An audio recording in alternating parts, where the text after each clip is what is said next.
Hi, my name is Byron Aber, and I'm Managing Director of PKF Advisory, LLC. PKF Advisory is a consulting division of PKF firms representing all the major markets in the United States. This video series is going to introduce you to people and services that will help you take your business to the next level or solve your next business challenge.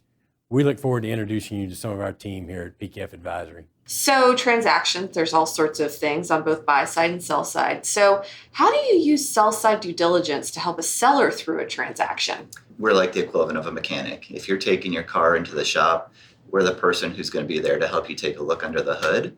And so, again, you mentioned sell side or buy side, but as far as the sell side opportunities, again, we're going to take a look under the hood. We're going to determine whether or not things are running like they should. And usually that doesn't result in a complete overhaul.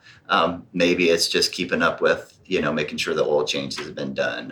The belts might need tightening. And so, what does that mean to the financial statements? That's where we're going to take a hard look at the balance sheet and the income statement. So again, are the financial statements being kept on a GAAP basis? Are the accounts being reconciled accurately? It's going to be a lot of heavy lifting in those areas. Is accounts receivable being maintained? Do you have old balances there? Obviously, you don't want that because as part of a transaction, they might start throwing out amounts that have aged excessively. And so, again, that's where we look under the hood. Then after that, I say that it's more so looking at dents and scratches. And so, again, that's maybe taking a look at the reconciliations from a higher level.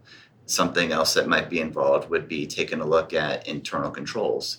At this point, we've already hammered out to make sure that the financial statements are correct. So we're kind of just tightening things up a little bit. And some of that could be consulting with management on getting them on board with getting a transaction done. And then finally, I would say is probably, then it's just cleaning things up and making sure everything's looking pretty. Kind of doing that polish. Yeah, polish. And so if you're going out and buying a used car, you're taking a mechanic with you and they're going to take a look under the hood. The dealership's always going to make sure everything's looking good on the outside, but it's the inside that we're worried about.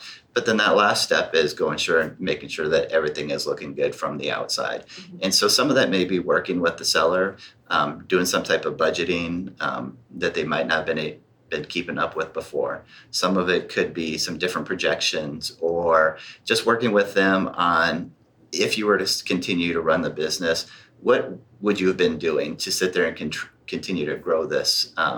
What you want to do is you want to be able to take it to a prospective buyer and show them that there's still some meat on the bone, mm-hmm. so that they're not buying a company that's already been maxed out. They want to see what it's going to look like when they start investing more of their money into it and what they're able to do with it. At the end of the day, again, it's making sure that everything is looking pretty. But when we take this out of the shop, we want to make sure that it's running and that it's able to keep running. It's not going to die when you get to that first stoplight. Exactly. We want to make sure that everything's going to continue to operate and function so that as you're going through that sales process, there's really no more hiccups that could potentially come up.